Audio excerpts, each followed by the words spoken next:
आवाज जा रही? मैं आशा करती हूँ मेरी आवाज आप सब तक पहुंच रही होगी। ओम शांति। Happy teachers day. टीचर्स के लिए जितना भी कहा जाए कम है, पर फिर भी आज के दिन टीचर्स के लिए कुछ विशेष कहा जाए तो और भी अच्छा है। अध्यापक एक लौ का नाम है, अध्यापक एक प्रकाश का नाम है, अध्यापक उत्साह और प्रेरणा का नाम है। सारे समाज को ऊपर उठाने वाली शक्तिशाली एक दीवार का नाम है। साधारणतः अध्यापक पढ़ाई के विविध विषयों की ही जानकारी विद्यार्थी को देते हैं, पर कुछ अध्यापक ऐसे भी होते हैं जो पढ़ाई की पुस्तकीय बातें बताने के अतिरिक्त बच्चों में इंसानियत और देश प्रेम का जज्बा भी भरते हैं। ऐसे अध्यापकों की सुनाई हुई कहानी या कोई घटना, कविता बच्चों को जीवन भर याद रहती है और उनके जीवन की धारा को बदल देती है। पर इन सब से ऊपर भी एक और अध्यापक है जो हमें जीवन जीने की कला सिखाता है, जो पुस्तकीय ज्ञान का विरोध तो नहीं करता पर बहुत अधिक महत्व भी नहीं देता। एक ऐसा अध्यापक जो हमें अध्यात्म की सीढ़ी दिखाता है। सीढ़ी दिखाता है तो चढ़ना भी सिखाता है। आध्यात्मिक अध्यापक यदि जीवन में किसी को मिल जाए तो फिर पुस्तकों से ऊपर, वेद वेदांत से ऊपर भी तो क्या, वो तो उसे परमात्मा के साथ मिला देता है। ऐसी आत्मिक शक्ति पैदा करने वाला अध्यापक वास्तव में सबसे अधिक बड़ा और परम आदरणीय है। परमात्मा ऐसा शक्तिशाली अध्यापक है, सुप्रीम टीचर है, पर वह स्वयं तो नहीं आता। उसने अपने कुछ खास बच्चों को अपनी ही पढ़ाई का अध्यापक बनाया है, जो हमारी आत्मा को जगाते हैं, हमें एक स्फूर्ति देते हैं। ऐसी ही हमारी एक आध्यात्मिक अध्यापिका हैं लता दीदी जी। लता दीदी, आप बच्चों के लिए बहुत प्रिय हैं। एक ऐसी अध्यापिका हैं जो बच्चों के अंदर की योग्यताओं को निकालने में सक्षम हैं, और हम बड़ों के लिए आप परम आदरणीय हैं, क्योंकि आप हमारी नब्ज की किताब जो है बहुत जल्दी पढ़ लेती हैं। आप कट्टरता में नहीं जाती हैं, आप कट्टर नियमों के पीछे हमें नहीं भगाती हैं। आप हमें जीवन की सरलता से अध्यात्म की ओर ले जाती हैं। यह हमारा सौभाग्य है कि हमें आप जैसी अध्यापिका मिली है। आप लगभग 30 वर्षों से इस राजयोग की अध्यापिका हैं। हम सब तक बड़ी सरलता से आप पहुंचती हैं। हमें आप एक स्फूर्ति देती हैं, एक जीवन जीने की शैली सिखाती हैं, और ऐसी अध्यापिका को यदि मैं कहूं कि वह विशेष है तो इसमें कोई दो राय नहीं होगी, क्योंकि आप हमें समस्या से समाधान की ओर ले जाती हैं, नीरसता से सरसता की धारा को स्पर्श कराती हैं। जीवन की शैली को समझाने वाली आप एक खास कला है। आप आलस से स्फूर्ति की ओर ले जाने वाली एक जीवंत अध्यापिका हैं। ऐसे अध्यापक दिवस पर आपका विशेष स्वागत है। मैं चाहती हूँ कि इसी विषय को आप और अधिक आगे बढ़ाएं। आज आपका इस वर्चुअल मंच पर स्वागत है, स्वागत है, स्वागत है।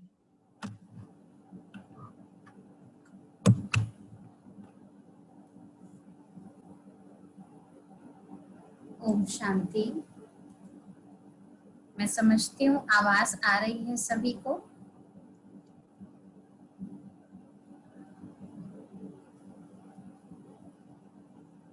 आवाज आ रही है? आ रही। आप सभी को मैं कहूंगी शिक्षक दिवस की बधाई हो। अब आप कहेंगे सभी को क्यों दी जा रही है? बहुत सुंदर साधना जी ने क्लियर किया कि वैसे तो हम सबका शिक्षक वो परम सतगुरु परम पिता परमात्मा है, जो जीवन के हर पड़ाव पर हमें बहुत सारी बातें सिखाते हैं। समय प्रति समय हमें इस जीवन का क्या रहस्य है वो रहस्य समझाकर इस जीवन में किस प्रकार हम इस खेल को खेलें, खेल का आनंद लें, और न केवल खेलें और आनंद लें बल्कि जीतें, क्योंकि जीत प्राप्त करने के बाद खेल का आनंद और दुगना हो जाता है। तो इस सारे रहस्य को बताने वाला वो परम सतगुरु परमात्मा, पहले तो उनका ही धन्यवाद निकलता है ऐसे टीचर्स डे पर, लेकिन फिर भी दिल की गहराइयों से हर कोई ये तो जानता ही है, बाल्यकाल से हम ये बात सुनते आए हैं कि एक शिशु का पहला शिक्षक, पहला गुरु कौन होती है? आप में से कई बोल भी रहे हैं, माँ होती है। इसलिए मैंने आप सभी माँ समान टीचर को, जो जीवन की वो पढ़ाई पढ़ाती हैं जो किसी किताब में नहीं लिखी हुई, तो पहले मैं इसीलिए आप सबको शिक्षक दिवस की बहुत बहुत बहुत मुबारक देना चाहती हूँ। इसके साथ ही जैसा कि मुझे ये कहा गया है कि इस टीचर्स डे के विषय पर टीचर शब्द में ही कितने राज समाये हुए हैं, कितने रहस्य समाये हुए हैं, और वास्तव में ये दिवस हमारी कौन कौन सी क्षमता, हमें कौन कौन सी शिक्षा देता है, इस दिवस की ये पहचान क्या है। अगर हम हिस्टोरिकल रूप से देखें, अपनी हिस्ट्री में झांके, तो हमारे former second president of India Radhakrishnan ji, Sarvepalli Radhakrishnan ji के लिए उनके जन्मदिन के उत्सव में ये यादगार दिन 5 सितंबर टीचर्स डे मनाया जाता है। लेकिन साथ साथ इसका आध्यात्मिक रहस्य हमको क्या सिखाता है, और वास्तव में ये टीचर डे जो हम मना रहे हैं, ये टीचर्स डे हमें कौन सी टीच करा रहा है, कौन सी शिक्षा दे रहा है। तो आज मैं कुछ पहलुओं को लेना चाहूंगी। आज सुबह बड़ा सुंदर एक मैसेज आया मेरे पास, सुबह से आप लोगों को भी मिला होगा, आपने भी अपने टीचर्स को भेजा होगा जरूर। तो बहुत सुंदर एक मैसेज आया जिसमें शिक्षक की परिभाषा लिखी थी। शिक्षक की परिभाषा में 3 लेटर्स आते हैं, श और क्ष और क। तो शिक्षक में क्षी का जो अर्थ बताया, वो बताया शिखर तक पहुंचाने वाला, एक ऐसा मार्गदर्शक, एक ऐसा मेंटर है हमारी लाइफ का, जो हमें ऊंचाइयों तक ले जाता है, थोड़े में नहीं समाप्त कराता। और दूसरी तरफ क्ष शब्द से जो अर्थ बताया, वो है क्षमा भाव रखने वाला। क्षमा भाव रखने का अर्थ ही यही है कि कैसी भी गलती हो जाए, शिक्षक का कार्य होता है गलती को पकड़ के रुकना नहीं और रुकने देना नहीं। वो खुद भी क्षमाशील होता है, औरों को भी क्षमा करना सिखाते हैं, इसलिए क्षमा भाव रखना। और क शब्द से है कमजोरियों को दूर करना, क्योंकि शिक्षक के लिए ये बहुत जरूरी कार्य होता है कि समझदार को पढ़ाना तो आसान है, उसको तो इशारे से ही समझा दिया सकता है, लेकिन एक कमजोर व्यक्ति, एक कमजोर बालक जो अपने आप को ये सोचता है कि मैं कभी पढ़ ही नहीं सकता, ये बात मेरी बुद्धि में बैठ ही नहीं सकती, ये चीज मेरे जीवन में आ नहीं सकती, जब ऐसी कुछ भावनाएं कमजोरी की मन में आती हैं, तो उस कमजोरी को दूर करने में जो मदद करता है वो अपने आप में एक शिक्षक है। इसलिए शिक्षक दिवस हम मना रहे हैं। मैं कहती हूँ चलिए पूरा वर्ष ही नहीं, कम से कम एक दिन ही सही, हम अपने अंदर ये चेक कर लें कि क्या आज हमारे दिन में, पूरे दिन में जो भी व्यक्ति, जो भी संबंधी, जिस प्रकार का भी बच्चा हमारे संपर्क में आता है, क्या आज के पूरे दिन माता गुरु रूप में, चाहे शिक्षक रूप में, आप जो भी रोल प्ले कर रही हैं, क्या आपके मन में ये भाव है कि यह मेरे से भी आगे बढ़े? क्या आपके मन में ये भावना उत्पन्न होती है कि इसको आगे बढ़ाने में मैं जो भी हो सकेगा वो करूं? और दूसरी इंपॉर्टेंट बात, केवल एक दिन के लिए ही सही, लेकिन अपने मन में जो भी पुरानी बातें हैं, जो भी इसकी उसकी बातों को हमने रखा हुआ है, उसको क्षमा करना सीखिए, क्योंकि क्षमा भाव सबसे बड़ा भाव है जिसके आधार पर मनुष्य बड़ा हृदय प्राप्त करता है। उस विशाल हृदय से अनेक आत्माओं को जो दुआ निकल कर देनी प्रारंभ होती हैं, वो दुआएं अनेकों को लाभ पहुंचाती हैं और रिटर्न में गुंबद की तरह वो दुआ हमें भी मिलती है। आप अगर किसी को क्षमा करते हैं ना, आप कहते कोई बात नहीं, हो गया तो क्या हुआ, हो जाती है गलती सबसे, तो सामने वाला आपको किस नजर से देखता है? आपको नेक्स्ट टू गॉड की नजर से देखता है। कहते ये तो सच में देवता आदमी है, इसको इतना कुछ मैंने कह दिया है, कह रहा कोई बात नहीं। ऐसे लोग बड़े कम मिलते हैं। और आप थोड़ा सा कुछ कह दीजिए पलट कर, तो आंसर क्या मिलता है? तुमसे नहीं होती कभी गलती। इसीलिए राजा अकबर और बीरबल की गाथा में बहुत सुंदर ये गायन है कि एक बार अकबर जी ने बीरबल को कहा कि मुझे एक ऐसा व्यक्ति लाके दीजिए जो कभी भी असत्य ना बोलता, आप ऐसा कोई व्यक्ति लाके दीजिए। तो उन्होंने कहा ठीक है, अगर कोई ऐसा व्यक्ति मिलेगा तो मैं ढूंढ कर अवश्य लाऊंगा। तो कहा वही व्यक्ति इस मिट्टी का एक घड़ा था, उसको हाथ लगाएगा तो वो सोने का हो जाएगा, और अगर कोई झूठा व्यक्ति इसको हाथ लगाएगा तो ये एकदम काला हो जाएगा और उस व्यक्ति पर भी वो असर आ जाएगा।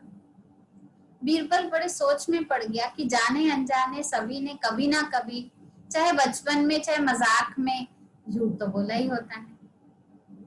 तो 2 दिन का समय लेकर सारी जगह ढूंढकर हर प्रकार से हर एक व्यक्ति को परख कर वो फिर जब वापस आता है तो उसका मुख थोड़ा उदास वाला, लटका हुआ, निराशा वाला होता है। तो अकबर कहते हैं क्या हुआ, हमारे राज्य में तुम्हें एक भी सत्यवादी नहीं मिला, ऐसा कैसे हो सकता है? तो उन्होंने कहा राजन, एक सत्यवादी मुझे जरूर मिला। तो कहा फिर लाओ उसको बोलो ये घड़ा पकड़े और इसको हाथ लगाए ताकि ये स्वर्ण का हो जाए।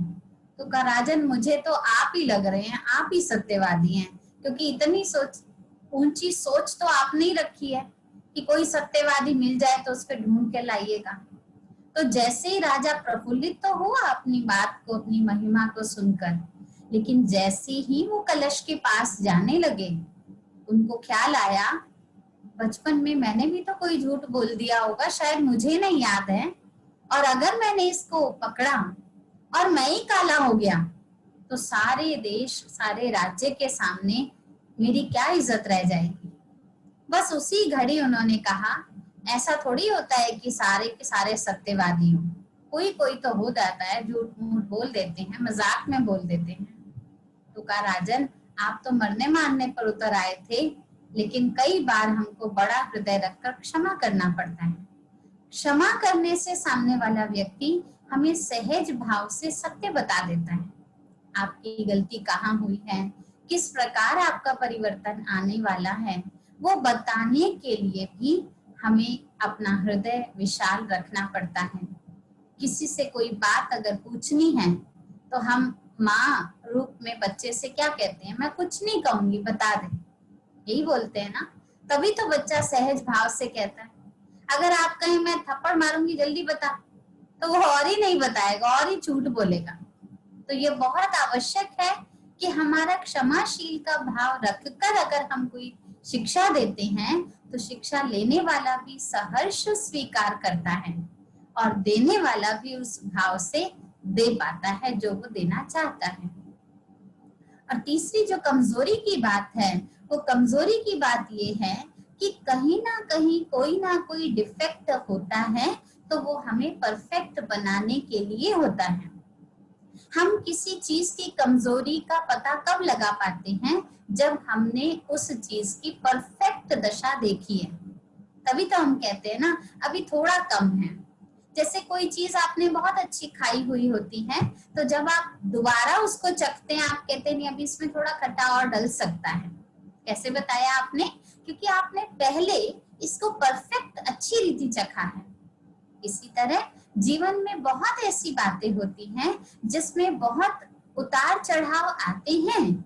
ऐसी बहुत सी चीजें हैं जो कमी कमजोरी को दर्शाती हैं, लेकिन अगर हम उस परफेक्ट चीज को याद करते हैं तो कमी का वर्णन नहीं करते, कमियां निकालते नहीं हैं, बल्कि उन कमियों को भरने की कोशिश करते हैं या मदद करते हैं। इसलिए आज जिस विषय को मैं ले रही हूँ उसमें मैं ये बताना चाह रही हूँ कि समय अलग अलग प्रकार से हमें परिभाषित करता है। हमारे शिक्षक कौन हैं? जीवन का पड़ाव बदलते रहते हैं, इसी प्रकार हमारे जीवन की शिक्षक भी बदलते रहते हैं। नर्सरी में जिसने आपको पढ़ाया होगा, 5th क्लास में उस टीचर ने आपको नहीं पढ़ाया होगा, और फिर जब आप 10th में गए तो वो टीचर बदल गया। हो सकता है आप कॉलेज में गए तो फिर वो टीचर आपसे मिलना जुलना भी बंद हो गया होगा, और आज आप गृहस्थी में पहुंच चुके हैं तो आज आप टीचर्स को याद करते हैं, लेकिन शायद मिल नहीं पाते हो, बहुत कम है जो लिंक में रहते हैं।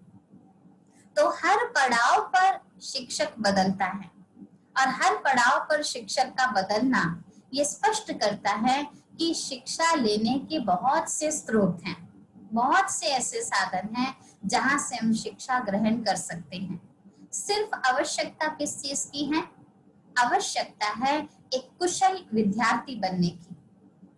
एक कुशल विद्यार्थी का अर्थ होता है एक अनुशासित विद्यार्थी, और अनुशासित के साथ साथ अपने आप से ईमानदार रहने वाला विद्यार्थी। जो विद्या के प्रति ईमानदार हो, अपने प्रति ईमानदार हो, शिक्षा लेने की इच्छा रखता हो, वही एक शिक्षक को अच्छी रीति पहचान सकता है। इसलिए आज हमें भी कई कह देते हैं दीदी आप बहुत अच्छे टीचर हैं, आप बहुत अच्छे शिक्षक हैं, आपको मुबारक हो। तो हम अपने आप में टटोल के देखते हैं कि शिक्षक बनने के लिए पहले हमें क्या बनना पड़ा? एक अच्छा स्टूडेंट बनना पड़ा। अगर एक अच्छा स्टूडेंट, एक लर्नर अच्छा नहीं बनते हम, तो हम शिक्षक नहीं बन सकते। आज दिन तक भी अगर हमने अपनी बुद्धि में ये तय कर लिया कि मैं टीचर हूं, तो उसी दिन से आपकी शिक्षा समाप्त हो जाती है। एक टीचर को अच्छा टीचर बनने के लिए पहले एक अच्छा स्टूडेंट बनना चाहिए। इसीलिए दुनिया में बहुत सुंदर लाइन कही जाती है, student life is the best life, क्योंकि वो लाइफ ऐसी लाइफ है जहां सीखना सीखना और सीखना होता है, और जितना हम सीखते हैं उतना हम अपने अंदर प्राप्त कर पाते हैं, अपनी झोली भर पाते हैं। तो अब हम चलते हैं, शिक्षक कौन कौन से हैं जो हमें अपने जीवन में अलग अलग प्रकार से शिक्षाएं देते हैं। तो जैसे टीचर बोलते हैं इंग्लिश में, तो टीचर में 7 लेटर्स आते हैं, TEACHER, 7 लेटर्स आते हैं। तो मैंने ऐसे ही इस पर गहन मंथन कर रही थी, सोच रही थी, तो मेरे मन में आया कि सच में हमारे जीवन में 7 टीचर मुख्य हैं। 7 लोगों का बहुत बड़ा रोल है हमारी लाइफ में, हमें अच्छी तरह सिखाने का, हमें लायक बनाने का, हमें स्वनिर्भर बनाने का, और हमें सशक्त बनाने का। वो 7 टीचर कौन हैं? सबसे पहला टीचर, परमात्मा को तो हम टीचर कहते ही हैं, लेकिन हर एक व्यक्ति के जीवन में जो परमात्मा को सही रीति नहीं भी जानता, तो पहला टीचर जो आता है वो है, जैसे मैं पहले भी बता चुकी हूँ, माता पिता हमारे सर्वप्रथम टीचर होते हैं। क्योंकि माँ बाप हमें वो बातें बताते हैं जो एक किताबी पुस्तकों से बहुत ऊपर की बात होती है। माँ बाप का स्पर्श ही बच्चे को कुछ शिक्षा दे रहा होता है। मुख से नहीं बोलते माँ, लेकिन उसका स्पर्श, उसका गोद में लेना, उसको पालना देना, उसका नहलाना धुलाना, उसको ताकतवर बनाना, ये माँ की पहली शिक्षा बच्चे के प्रति होती है, जो बहुत सहज होती है और बहुत प्यार ही प्यार में वाइब्रेशन से सीखी जाती है। तो माता पिता का रिगार्ड, माता पिता का जो सम्मान है, अगर हम जीवन में वह सम्मान रख रहे हैं, इसका अर्थ है कि हम शिक्षक का सम्मान कर रहे हैं। क्योंकि माता पिता ने भले ही कुछ हमारी किताबी पढ़ाई नहीं पढ़ी होती, स्कूल नहीं गए होते, लेकिन उन्होंने अनुभवों की वो किताबें पढ़ी होती हैं जो सच में जीवन में हर मोड़ पर काम आने वाली होती है। इसलिए आज के दिन उनको अवश्य याद कर लीजिए, और याद ही नहीं, मन ही मन में उनका धन्यवाद भी जरूर करिएगा कि उन्होंने हमें एक ऐसा गुप्त शिक्षक बन के पढ़ाया, जिस पढ़ाई के आधार पर आज हम एक अच्छे इंसान साबित हो पा रहे हैं। दूसरा अगर शिक्षक लिया जाए जीवन में, तो दूसरा शिक्षक है ये हमारा अपना शरीर। हमारा शरीर बहुत अच्छा शिक्षक है, जिसको कहते हैं ये बॉडी हमें सिखाती है इसको डिमांड क्या है और इसको हम सप्लाई क्या कर रहे हैं। इकोनॉमिक का रूल होता है डिमांड एंड सप्लाई का। बॉडी डिमांड करती है पानी की, हम इसको खाना खिला देते हैं। बॉडी डिमांड करती है खाने की, हम कहते हैं कौन जाए बनाए, चल पानी पिए और सो जा, या कोल्ड ड्रिंक पी लेते हैं, उसी से पेट भर लेते हैं। है ना, डिमांड क्या है, हम सप्लाई क्या दे रहे हैं। ऐसे ही कई बार बॉडी की डिमांड होती है रेस्ट, हम इससे जबरदस्ती काम लेते हैं, फिर कहते हैं क्या करे, कौन करेगा, हमें ही तो करना है, हमें ही तो मरना है। ऐसा सोचकर हम जबरदस्ती इस शरीर को थकाते हैं। या मान लीजिए, अपने दिल पर हाथ रख के चेक कीजिए, क्या सच में हमें रेस्ट करने का बिल्कुल टाइम नहीं मिलता? मिलता है, सच बताऊं तो मिलता है, लेकिन उस टाइम में हम कुछ ऐसे कार्य में व्यस्त हो जाते हैं जो अपने रेस्ट के टाइम को काटते हैं। लाइक फोन चलाते हैं, मैसेज करते हैं, अगला पिछला देख रहे होते हैं, जबकि रेस्ट का टाइम मिला है। फिर हम कहते हैं ये भी तो कोई करेगा, ये कौन करेगा, नहीं तो करिए, अच्छी बात है, लेकिन कम से कम टाइम फिक्स कर लीजिए। 10 मिनट्स 20 मिनट्स इनफ है। क्यों हम सोने के टाइम को, बॉडी की डिमांड है उसको छोड़कर हम आंखों को भी दुख दे रहे हैं। शारीरिक रूप से तो काम कर ही रहे थे, थक रहे थे, साथ में हम आंखों को, हाथों को, ब्रेन को जब तकलीफ देते हैं, तो जरूर है वो हमारे साथी थोड़ी बनेंगे। फिर वो भी कहेंगे तुमने हमारा ख्याल नहीं रखा, हम तुम्हारा साथ नहीं देंगे। इसलिए बहुत जरूरी है इस बॉडी की डिमांड को समझिए। शरीर क्या चाहता है, हम उसको क्या दे रहे हैं, ये समझ कर इससे शिक्षा लेना। शरीर हमें सिखाता है किस समय जगना है, किस समय सोना है, इसकी डिमांड है ऑटोमेटिकली। लेकिन हम उसके खिलाफ अगर जाते हैं, आजकल नाइट क्लब्स, नाइट पार्टीज, ये शरीर के खिलाफ जा रहे हैं, और खिलाफ जाने के कारण आज बीमारियां अपने आप आ रही हैं। फिर हम कहते हैं हमारे घर में किसी को भी बीपी नहीं है, किसी को भी शुगर नहीं है, पता नहीं मुझे कैसे आ गई। पता नहीं है, सब कुछ पता कर सकते हैं आप, क्योंकि आपने शरीर की डिमांड को समझा नहीं है। अगर उस शिक्षक का निरादर करेंगे तो ये साथी नहीं बनने वाला। इसलिए बहुत जरूरी है ये जानना कि हमारा शरीर हमें किस प्रकार शिक्षा देता है। उसके बाद तीसरी बात आती है, इस शरीर के साथ साथ ये प्रकृति, ये नेचर, जैसे ये नदियां हैं, नदियों के साथ साथ फूल, बगीचे, आप यहाँ जाइए जरा, कितना खूबसूरत नजारा है। ये भी हमें एक रूप से शिक्षा देते हैं। और वो कौन सी शिक्षा है? वो शिक्षा यही है कि नदियां कहती हैं बहते रहो, बहते रहो, बहते रहो। इसका मतलब है कोई भी बात को मन में, चित्त में रखो नहीं। कोई आई है बात, आ गई चली गई, उसको आया गया करो। बात को पकड़ लोगे तो ठहरा हुआ पानी हमेशा गंदगी फैलाता है, मच्छर लेकर आता है। इसलिए बहुत जरूरी है हमें ये जानना कि हम किस प्रकार अपने जीवन में नदियों की तरह बहाव अपना पैदा करके रखें, वो गुण रखें जिसके कारण हम अपने जीवन में परिवर्तन ला सकते हैं, क्योंकि उसी के आधार पर हमारे जीवन में कई ऐसी चीजें हैं।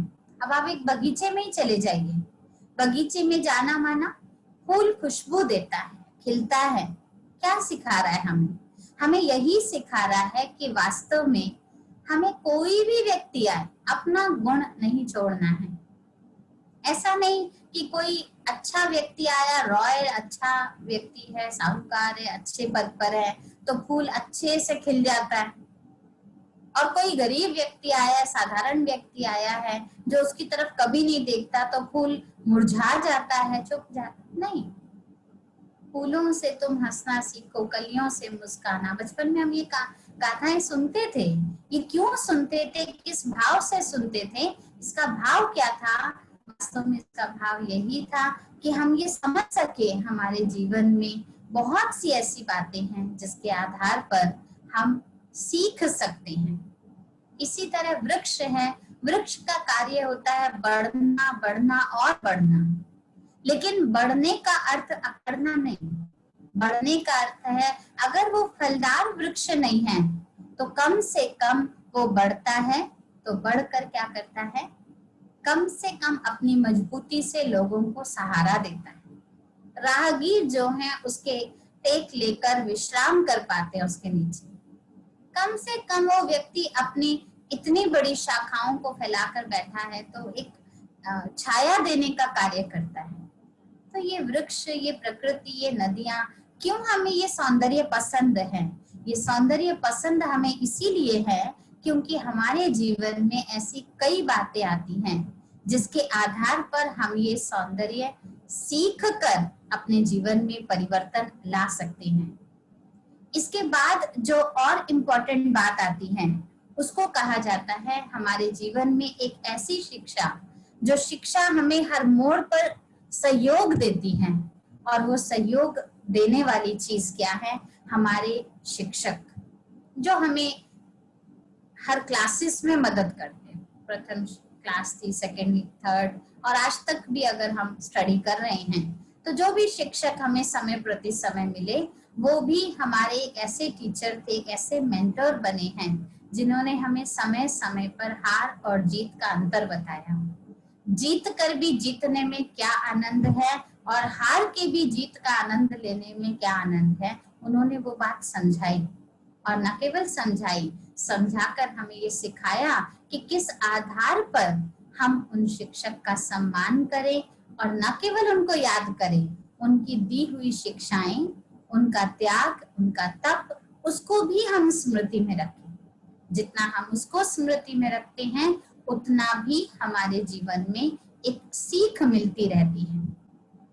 और उसके बाद और इम्पोर्टेंट बात आती है जिस शिक्षक को मैं हमेशा याद रखती हूँ, वो है समय।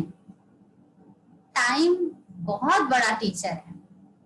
कई बार हम कुछ बातें समझाने से नहीं समझते, लेकिन कुछ बातें होती हैं समय आने पर हमें मालूम पड़ती हैं। जैसे छोटेपन में थोड़ी सी भी गलती होती थी, माँ चमाट लगा देती थी, थप्पड़ लगा देती थी। हम कहते थे इनका काम नहीं है, अपना गुस्सा उतारती रहती है। जब तक हमें लगता था गुस्सा उतार रही है ये, इनका कहीं और तो चलती नहीं, हम पर चलती है, थप्पड़ मार देते हैं बस ये लोग। लेकिन वास्तव में ऐसा नहीं था। अब समझ आती है जब आप खुद एक माँ बन गए हैं, जब आपके ऊपर जिम्मेवारी आई है, जब आप अपने रूप में अपने बच्चों की पालना कर रहे हैं। अब अगर आप कोई गलती देखते हैं, अब अगर आप कोई कमी देखते हैं, तो आपको अंदर से क्या आता है? ठीक करूं। चलिए थप्पड़ नहीं मारते होंगे आप, लेकिन जिस डांट से आप सिखाते हैं या जिस अधिकार से आप उनको समझाते हैं, वो माँ भी तो हमारी पहले ऐसे ही सिखाया करती थी। तो समय ने हमें बताया, अब हमें मालूम पड़ता है ये माँ हमारी ऐसा क्या करती थी। हम कई बार कह देते थे आप क्या पत्थर की मूर्ति को भोग लगाते रहते हो, हम यहाँ भूखे बैठे हुए हैं और आप चले हो जी मंदिर में घंटी बजाकर मक्खन खिला रहे हो, ये खाना खिला रहे हो, वैरायटी दे रहे हो। पहले अपने बच्चों को तो खिलाओ, बच्चे भगवान का रूप होते हैं। बड़ी बड़ी शिक्षाएं देते थे टाइम पर अपने। लेकिन अब समय पर समझ आती है कि दाता को बिना दिए अगर खा लिया, दाता को बिना दिए उसका धन्यवाद बिना किए अगर स्वीकार कर लिया, इसका अर्थ है कि हमने अपने भोजन के उस महत्व को, जो प्राप्ति हुई है उस महत्व को हमने भुला दिया।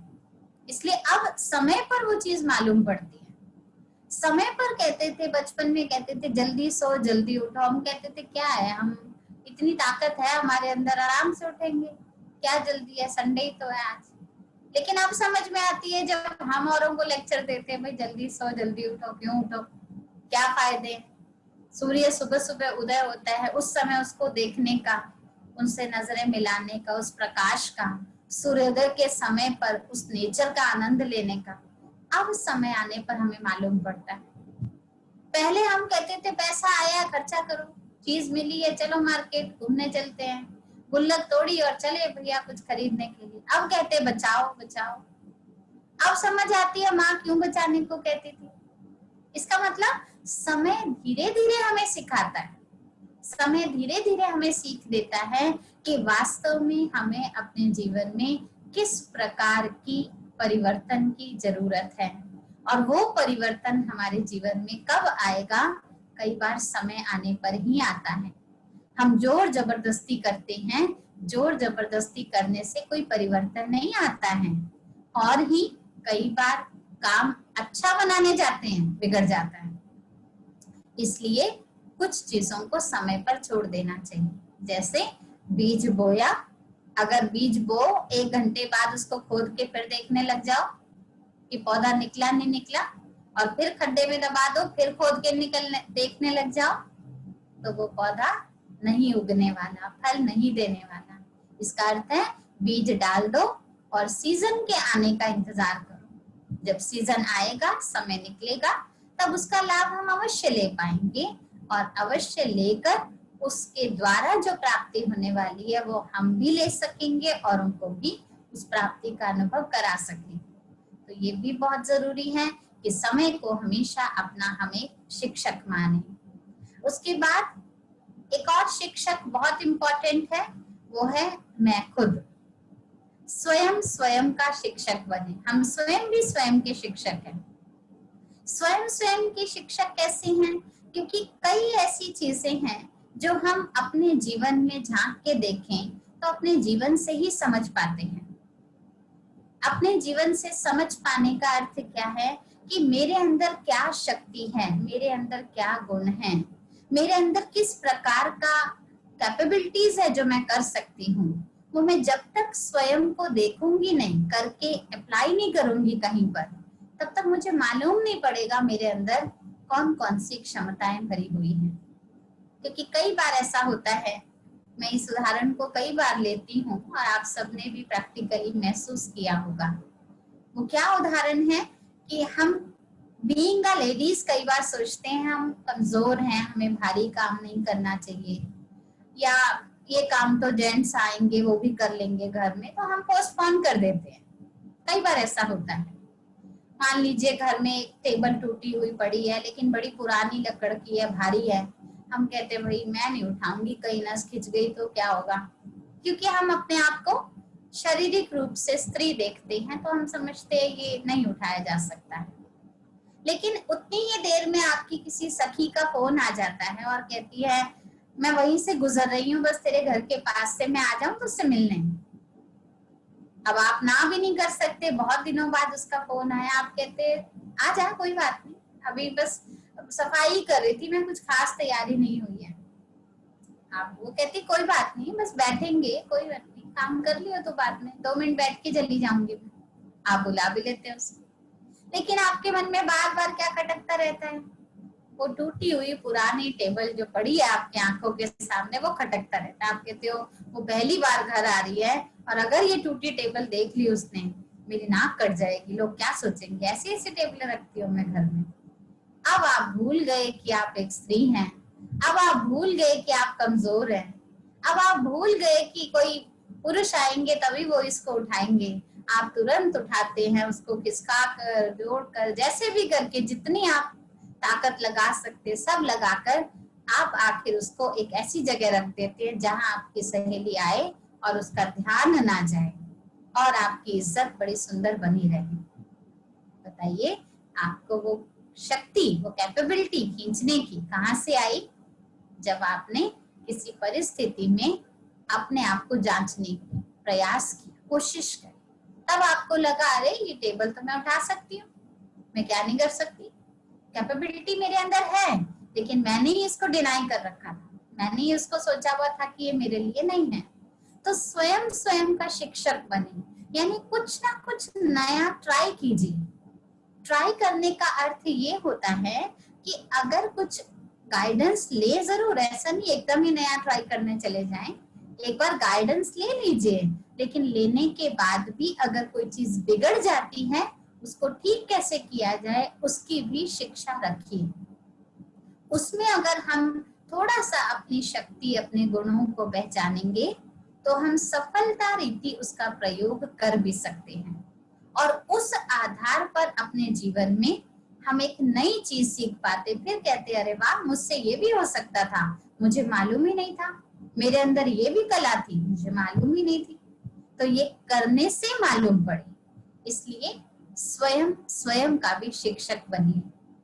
और उसके बाद शांति भी एक बहुत बड़ा शिक्षक है हमारा। साइलेंस बहुत बड़ा शिक्षक है, क्योंकि कई ऐसी बातें होती हैं, आप समझाना चाहते हैं, आप बताना चाहते हैं, आप प्रूफ देना चाहते हैं, लेकिन आप नहीं दे पाते, तो उस समय आप कहते एक चुप 100 सुख, चुप रहो, अपने आप ठीक हो जाएगा। और वो जो आप चुप रहते हैं ना थोड़ी देर, समझने वाले अपने आप समझ जाते हैं। जैसे मुझे याद आता है, हम जब बच्चे थे तो हमारी मदर कई बार हमको डांटती थी, या छोटे मोटे काम करते थे, हम खेलने चले गए, लंबा टाइम खेल लिए, पढ़ाई मिस कर दी, कुछ ऐसा हो गया, तो कई बार ऐसा जब करते थे तो वो समझाती थी, हमको भी लगता था आज सिखाएंगी कल भी सिखाएंगी, इनका तो काम ही है सिखाना। लेकिन थोड़े टाइम बाद वो क्या करने लगी, चुप हो जाती थी। चुप हो जाती थी ना, बात करना बंद कर देती थी। बात करना बंद माना ऐसा नहीं रोटी सब्जी भी नहीं खिला रही हैं, सब कुछ कर रही हैं, लेकिन रिएक्ट नहीं कर रही। तो चुप हो जाने से हमको लगता था मम्मी लगता है नाराज हो गई है, अब हमें जो इनका पसंदीदा काम है वो करना है। फिर हम जल्दी से उठते भी थे, उनके सामने अच्छे से पढ़ते भी थे, खेलने के लिए गए और जल्दी से वापस भी आ गए।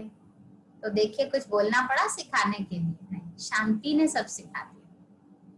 कई बार कोई काम हमसे बहुत कुछ बिखरा होता है, मान लीजिए सब ऑफिस जाने वाले ऑफिस चले गए, बच्चे अपना स्कूल चले गए, बाकी घर में कई नहीं भी हैं, सारा सामान बिखरा है, हम कहते क्या करे क्या नहीं करे, परेशान हो जाते, कैओस हो जाते, फीलिंग ऐसी आती है। उस समय शांति में बैठ जाते हैं, तब ट्राई करते हैं, तब मन में आता है अच्छा शुरू करो किचन से, पहले किचन समेटते हैं, फिर ड्राइंग रूम में आएंगे, फिर बेडरूम में जाएंगे, फिर समेट। तो शांति ने सिखाया एनर्जी को सोच सोच के मत थका, एक एक करके सॉल्व कर काम होता चला जाए, और निश्चित ही एनर्जी बच जाती है, काम हो जाता है। कैसे हुआ? शांति से। तो कुछ चीजों को छोड़ देना, कुछ चीजों में बुद्धि ना लगाकर शांत हो जाना, ये बहुत बड़ी सीख है मनुष्यों को अगर समझे तो। इसलिए हमारे शिक्षक, इन 7 शिक्षकों का बहुत बहुत ध्यान रखिए। पहला शिक्षक है हमारे माता पिता, दोबारा दोहरा रही हूं मैं। दूसरा शिक्षक है हमारा अपना शरीर। तीसरा शिक्षक है हमारा नेचर, ये जो आसपास का वातावरण है हमारा। और चौथा शिक्षक है हमारा समय, जिसको हम शिक्षक मानते हैं, जिसके द्वारा हम बहुत सी बातें सीख लेते हैं। पांचवा शिक्षक है हमारे खुद के शिक्षक, जो हमें सिखाते हैं, जिन्होंने हमें पढ़ाया लिखाया। और छठा शिक्षक है हमारा साइलेंस, जिसको हम कहते हैं शांति है। और उसके बाद एक और शिक्षक जिसको हम भूले नहीं भुलाएं, जिसको मैंने शुरू में ही बोला, वो है हमारे परम शिक्षक परमात्मा। क्योंकि जब डॉक्टर्स की होप भी खत्म हो जाती है, जब हर तरफ से असहाय हम महसूस करते हैं, तो अंतिम क्षण पर हम यही कहते हैं अब तो उसके हाथ में है। तो उसकी रजा में हम राजी रहें, उनके द्वारा हमें जो मिल रहा है वो हम प्राप्त कर सकें, उनके द्वारा जो हमें जीवन के सत्य की पहचान मिली है उस सत्य को सीख सकें। ये सत्य हमारे जीवन का आनंद भी दिलाती हैं और हमें बहुत ऐसे उतार चढ़ाव जो जीवन में आते हैं उसकी एक सीख देती हैं। जैसे मान लीजिए कई बार हम चलते चलते गिर जाते हैं, तो गिर जाने पर हमें मालूम पड़ता है कि अभी तो हम छोटे से भी चीज में गिरे हैं, अच्छा हुआ आगे जाती तो पता नहीं क्या हो जाता। कल्याण किस चीज में समाया है, ये परमात्मा का ज्ञान हमें सिखाता है। तो किसी भी चीज का कल्याण देखना है तो हमें अपने आप को थोड़ा सा ऊपर उठाना पड़ेगा। इसलिए शिक्षक के लिए शिक्षा के साथ साथ हमें ये बहुत जरूरी है, एक शिक्षक की क्वालिटीज क्या क्या होती हैं ये भी उसको मालूम है। जब हमें ये मालूम है कि हमने जिनसे भी सीखा, इन सातों शिक्षक जो भी हमारे जीवन में हर मोड़ पर निमित्त बने, उन्होंने हमें जो कुछ सिखाया, सिखाया तो बहुत अच्छी बातें थी, लेकिन वो जीवन में लाने के लिए हम एक अच्छे शिक्षक बन सके, उसके लिए हमारे जीवन में कौन सी बातें होनी चाहिए। सबसे पहली बात जो आनी चाहिए, एक अच्छा शिक्षक बनना है।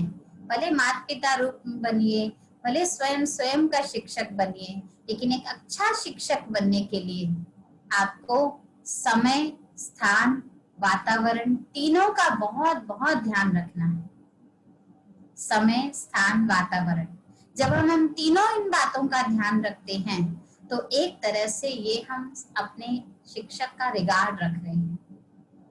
एक छोटी सी कहानी सुनाना चाहूंगी, आप में से शायद किसी ने सुनी भी होगी। कहते हैं एक बार एक बच्चे ने क्लास में अपने टीचर से बोला कि टीचर मुझे छुट्टी दे दो, मैं घर जाना चाहता हूँ, मेरा पढ़ाई में मन नहीं लग रहा। तो टीचर ने उसको बोला चुपचाप जाके बैठ जा। थोड़ा जोर से बोला, बच्चा सहम गया और जाकर बैठ गया। जब वो वहां बैठा तो बैठे बैठे सोचने लगा कि टीचर तो हमें सिखाते सच बोलो, और आज मैंने सच बोला, मेरा पढ़ाई में मन नहीं लग रहा, तो टीचर मुझे कहते चुपचाप जाके बैठ जा। कहते शायद उन्होंने ध्यान से सुना नहीं होगा, दोबारा जाता हूँ। तो 5 मिनट रुकने के बाद वो बच्चा दोबारा गया और जाकर बोला, मास्टर जी मैं सच कह रहा हूँ, मेरा आज पढ़ाई में बिल्कुल मन नहीं लग रहा, प्लीज आप मुझे घर भेज दीजिए। तो टीचर ने कहा एक बात समझ नहीं आती है, जाके बैठ जाओ वहां पर। तो बच्चा वापस अपनी सीट पर बैठ तो गया, लेकिन उसको लगा कैसे टीचर है ये, हमें तो सिखाते हैं सच बोलो, हमें तो कहते हैं कि जो मन में आए अपने बड़ों से छुपाना नहीं चाहिए, आज मैं सच सच बता रहा हूँ। तो देखो इतने बच्चे पढ़ रहे हैं ना, एक मुझे नहीं मन कर रहा, मुझे भेज देंगे तो क्या चला जाएगा इनका, और बाकी 50 बच्चे तो पढ़ ही रहे। फिर वो हिम्मत करके जाता है 5 मिनट के बाद और फिर टीचर से कहता है, टीचर मैं सच सच कह रहा हूँ, मेरा पढ़ाई में मन नहीं लग रहा, इतने बच्चों का लग रहा है ये पढ़ रहे हैं ना, आप प्लीज मुझे भेज दीजिएगा। तो टीचर उसके गाल पर थप्पड़ मारते हैं और थप्पड़ मारकर उसको कहते हैं, आप दोबारा आया ना फिर देखूंगा, जाके बैठ जा। और वो जाके बैठ जाता है, रोता है, आंसू निकलते हैं, लेकिन उसको ये समझ नहीं आ रहा होता कि मुझे सत्य बोलने पर इतना क्यों मारा जा रहा है या डांटा जा रहा है, मैं तो सच बोल रहा हूँ। आखिर क्लास का पीरियड समाप्त होता है, बच्चे सब जा रहे होते हैं, तो ये बच्चा भागता हुआ अपने टीचर के पास जाता है, उनका कुर्ता पकड़कर कहता है, टीचर मुझे एक बात बता दीजिए, आपने जीवन भर यही सिखाया, सच बोलो, झूठ मत बोलो, बड़ों का आदर करो, ये करो, और आज मैं आपको सच बोल रहा हूँ क्योंकि वो बच्चा बहुत होनहार था और कभी भी ऐसा नहीं कहता था। आज ही उसका मन किया, नहीं लग रहा था उसका मन पढ़ाई में, तो उसने कह दिया, कहा मैंने आज तक कभी आपको बोला, मैंने आज ही तो बोला ना, आज मेरा मन नहीं कर रहा था इसलिए। तो टीचर ने कहा, सत्य बोलने की भी एक विधि होती है, स्थान देखकर, वातावरण देखकर और क्षमता देखकर फिर आपको सत्य बोलना चाहिए। 50 बच्चों के बीच में खड़े होकर अगर आप एक टीचर को बोलो मेरा मन नहीं लग रहा, मैं जा रहा हूँ, तो ये टीचर का डिसरिगार्ड है। आपने तो सत्य बोला, लेकिन सत्य बोलने की एक सभ्यता होती है, विधि होती है, और अगर हमने उस विधि का अपमान कर दिया तो इसका मतलब वो सत्य नहीं बोला है, हमने शिक्षक को अपमानित किया। जैसे एक व्यक्ति को अटैक आया हो और डॉक्टर जाते ही कहे आपको आईसीयू में ले जा रहे हैं क्योंकि आपको अटैक आया है, तो आप सोचिए वहीं उसको दूसरा अटैक नहीं आ जाएगा। इसलिए क्या बोलते हैं डॉक्टर, इनके साथ कौन आया है जरा मेरे से आके मिलिए, ऐसा बोलते हैं ना। और वो भी उनको बताते हैं ताकि जो सुनने की क्षमता रखता हो, और उनको कहते कुछ नहीं, घबराने की कोई बात नहीं, आप चलो हम आपको चेक करते, जबकि अटैक आया है, डॉक्टर को पता है, लेकिन डॉक्टर बड़े सहज भाव से कहते हैं आपको घबराने की कोई बात नहीं। तो इसका मतलब सत्यता बतानी है, डॉक्टर झूठ नहीं बोलते हैं, लेकिन उस सत्यता में भी शिक्षा हमें क्या सिखाती है, शिक्षा हमें सिखाती है जो भी गुण का प्रयोग करे उस गुणों में हम सभ्यता को ना भूल जाएं। हम कई बार कहते हैं हमें तो स्ट्रेट फॉरवर्ड है, हमारे मन में जो आता है हम बता देते हैं, अब आप बुरा मानो या भला मानो, नहीं, हमें बताना है लेकिन मर्यादा पूर्वक बताना, बड़े छोटे की समझ देखकर बताना। यदि हम बड़े छोटे की समझ ना देखें और जो मुंह में आया वो बोल दें, उसको शिक्षित व्यक्ति नहीं कहा जाता। शिक्षित व्यक्ति का अर्थ होता है वो अपनी शिक्षा का सही जगह इस्तेमाल करे, और न केवल इस्तेमाल करे, उसका लाभ ले भी और दूसरों को शिक्षित होने की पहचान दे। इसलिए अगर हमें एक अच्छा सफल शिक्षक बनना है, जीवन में हर कोई शिक्षक बन सकता है। शिक्षक का मतलब कोई सैलरी जॉब प्राप्त करने वाली टीचर ही नहीं होती। शिक्षक का मतलब हमारी तरह कोई मेंटर हो, गुरु आदि हो, सिर्फ उन्हों को ही शिक्षक नहीं कहा जाता। शिक्षक का अर्थ होता है जो साक्षी होकर शिक्षा दे। बहुत इंपॉर्टेंट बात बता रही हूँ, जो साक्षी होकर शिक्षा दे। साक्षी होकर माना डिटैच होकर फिर वो किसी प्रकार की शिक्षा दे, क्योंकि डिटैच होने से वो अपनी शिक्षा और अपनी शिक्षा देने वाले जिसको हम दे रहे हैं उससे कभी एक्सपेक्ट नहीं करता, और एक्सपेक्ट नहीं करता तो कभी वो दुखी नहीं होता। आपने देखा होगा कि एक टीचर क्लास में 50 बच्चों को पढ़ाता है, एक सेक्शन में जाता है, पढ़ाता है 50 बच्चों को, बेल बजती है, तुरंत बुक समेटता है, दूसरे क्लास में चला जाता है, एकदम डिटैच। उसको दुख नहीं होता कि हाय ये बच्चों को अब दूसरा कोई पढ़ाएगा, मेरे से ये अलग हो जाएंगे, कभी भी नहीं सोचता। उसको लगता है मैंने जो पढ़ाना था पढ़ा दिया, अब जिसको और किसी को पढ़ाना वो पढ़ाएंगे, मेरे पास जो शिक्षा है मुझे वो औरों को देनी है, तो जितनों को मैं दे सकूं उतना दूं। अब डिटैच होने के लिए सबसे इम्पोर्टेंट बात क्या होती है, हमें ऊपर रहना पड़ेगा। माना जितना हम इन्वॉल्व होते हैं ना बातों में, उतना हम उनको सही गाइडेंस नहीं दे पाते। इसलिए कहीं भी शिक्षा देने जाएं तो पहले उस सिचुएशन से डिटैच हो जाइए। अगर इन्वॉल्व हो जाएंगे ना तो सिचुएशन समझ पाएंगे और ना सिचुएशन को सही रीति गाइडेंस आप दे पाएंगे कि इसमें हमें क्या करना चाहिए। इसलिए बहुत आवश्यक है ये समझना कि डिटैच होने का मतलब है सिचुएशन से बाहर होइए। बाहर होइए मतलब एकदम अपने को अलग करके एज एन ऑब्जर्वर उस चीज को देखिए। जैसे एक डॉक्टर अपने बच्चे का इलाज नहीं कर पाता, आप देखिए कितने अच्छे से अच्छा डॉक्टर होगा, लेकिन जब अपना बच्चा ऑपरेशन थिएटर में पहुंच जाएगा तो वो कहेगा नहीं मैं नहीं कर सकता, कोई और कर दे। किसी स्पेशलिस्ट को ढूंढता है, वो अच्छे को ढूंढता है। क्यों? क्योंकि उसको बार बार जब वो काट रहा है या कुछ भी करेगा, उसको बार बार फीलिंग क्या आएगी, मेरा बच्चा है, मेरा बच्चा है। तो वो मेरा कहने से वो जो वॉन्ड है, माना किसी भी प्रकार की जो घाव है, उस घाव को वो समझ नहीं पाएगा, देख नहीं पाएगा और हर्ट होता रहेगा, और उस दुख में डिटैच ना होने के कारण वो सही परख करके इलाज नहीं कर सकता, इसलिए वो अलग हो जाता है। तो परमात्मा भी हमको ये शिक्षा देते हैं कि अगर एक सफल शिक्षक बनना है, समय से सीखना है, जीवन से सीखना है, अपनी प्रकृति से सीखना है, माता पिता से सीखना है, शांति से सीखना, किसी भी चीज से कुछ सीखना है, तो उससे डिटैच हो जाइए। डिटैच होंगे तो बात को समझ पाएंगे, और समझ पाएंगे तो बड़ा अच्छा समझा पाएंगे।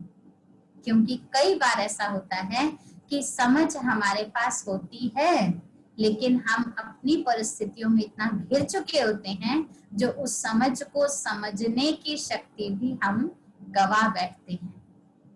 तो आशा करती हूँ आज के दिन जब शिक्षक दिवस है ही और हम सभी एक दूसरे को मुबारक दे रहे हैं, बधाइयां दे रहे हैं, एक दूसरे को बार बार याद कर रहे हैं कि समय समय पर आपने हमें किस प्रकार की शिक्षाएं दी, सहयोग दिया, जब हम ये कर ही रहे हैं तो क्यों ना कुछ क्षण बैठकर परम पिता परमात्मा ने इस सुंदर मनुष्य जीवन में हमें कौन कौन सी शिक्षाएं दी हैं, उन शिक्षाओं को याद कीजिए। और वो शिक्षाएं मुख्य यही है कि हमेशा क्षमा भाव अंदर रखें, दुआ देते रहें और जितना हो सके हर एक के प्रति कल्याण करने की ही सोचें। ये 3 काम हम अगर जीवन में कर लेंगे तो परमात्मा द्वारा दिए गए इस जीवन का और जो परमात्मा ने हमें शिक्षित किया है उस शिक्षा का हम कुछ रिटर्न दे पाएंगे। बड़ी दिल रखिए क्षमा करने के लिए, कार्य ऐसे कीजिए जो दिल से दुआ निकले, यानी हृदय को साफ रखेंगे तो हमेशा दुआ ही निकलती रहेगी। और अपना कल्याण करेंगे तो अनेकों का कल्याण का अवश्य ख्याल रखेंगे, क्योंकि जो खुद नहाया हुआ होता है ना, वो चीजों को भी साफ सुथरा पकड़ना पसंद करता है। आप देखो, आप बिल्कुल नहा धो के तैयार होके आप एक गंदी सी चप्पल भी पहनने लगोगे ना, आप कहोगे नहीं चप्पल गंदी है, अभी तो मैं पैर साफ करके आया हूँ। तो आप एक गंदी अपनी चप्पल है आपकी, लेकिन मैली हो गई तो आप उसको पहनना नहीं चाहोगे। आप पहले चप्पल धुलाई करोगे ताकि मेरे पैर ना खराब हो जाए। तो आपका खुद का कल्याण की तरफ ध्यान रहेगा, आपका खुद का हमेशा क्षमा की तरफ ध्यान रहेगा। आप खुद को अगर दुआ देते रहेंगे तो निश्चित ही आप अनेकों को देने के लायक बने रहेंगे। तो पहले अपनी तैयारी करते रहिएगा। अपने आप को जितना हम तैयार करेंगे उतना हम इस शिक्षा का सही लाभ ले सकेंगे। तो अभी उस परमात्मा का धन्यवाद करते हुए 2 मिनट के लिए हम इस शिक्षक दिवस पर परमात्मा परम शिक्षक को शुक्रिया करेंगे। और सिर्फ शुक्रिया नहीं करेंगे, दिल ही दिल में वायदा करेंगे कि हे परमात्मा, आपने जो ये जीवन हमें दिया है, इस जीवन में जो विभिन्न प्रकार की हमें शिक्षाएं मिली हैं, उन शिक्षाओं को हम सार्थक करेंगे, अपने जीवन में लाएंगे और लाकर अनेकों के कल्याण में लगाएंगे। तो 2 मिनट के लिए प्रेरणादायी गीत सुनते हुए हम सभी परमात्मा की याद में जहाँ भी आप बैठे हैं, आज शिक्षक दिवस है, अपने अपना वीडियो ऑन करके अगर दृष्टि का लेन देन करेंगे तो मैं समझती हूँ और ज्यादा अच्छा रहेगा। आपको उसका लाभ भी मिलेगा, दुआएं भी मिलेंगी और एक दूसरे से हम बहुत सुंदर शुभकामनाएं भी प्राप्त कर सकेंगे। ओम शांति। 2 मिनट के लिए स्ट्रेट होके बैठिए। मन में यही एक सुंदर विचार रखिए, मेरा जीवन परमात्मा की देन है, मेरा जीवन स्वयं भाग्य विधाता ने रचा है और इस मनुष्य जीवन में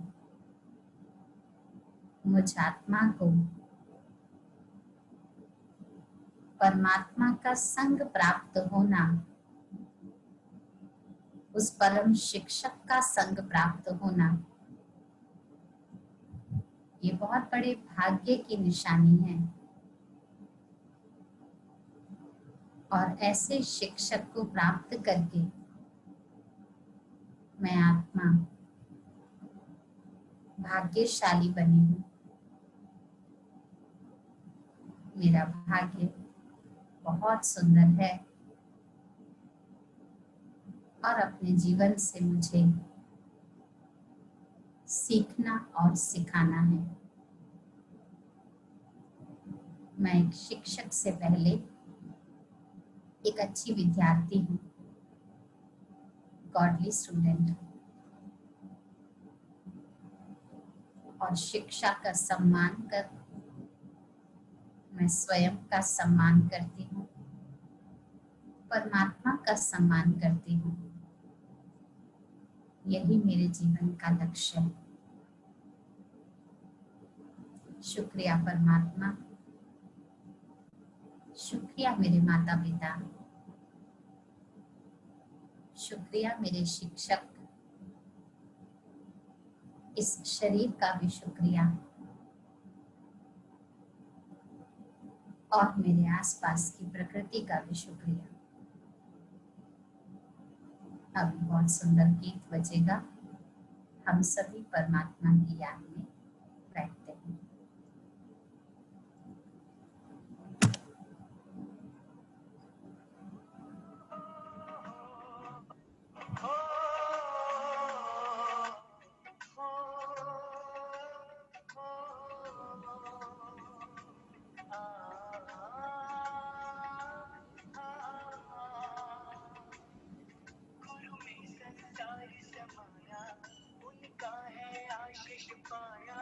प्रभु ने खुद से भी ऊंचा गुरु का है स्थान बताया। ये गुरुवर तो ज्ञान के सागर है, इनसे ही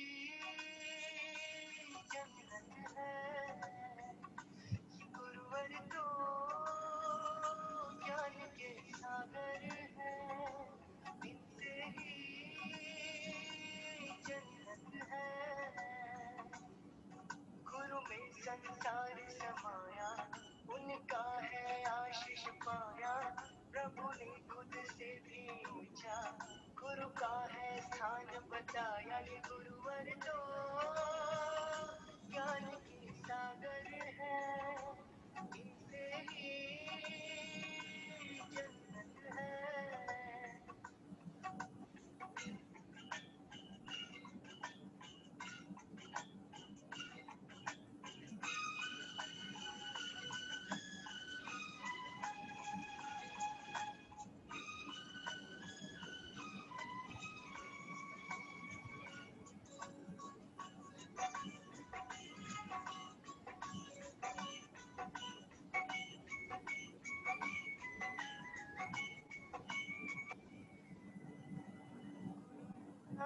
सूर्य जी है हम सबके तारणहार।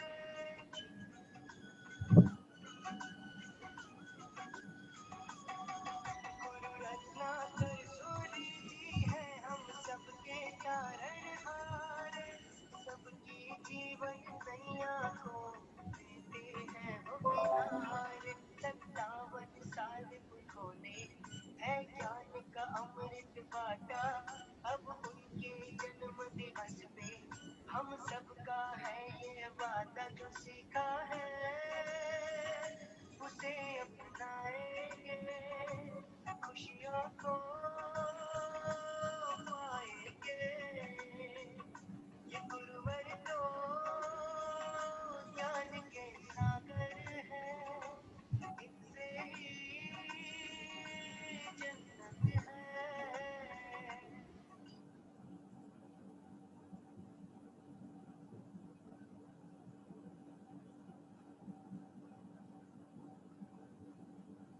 ओम शांति।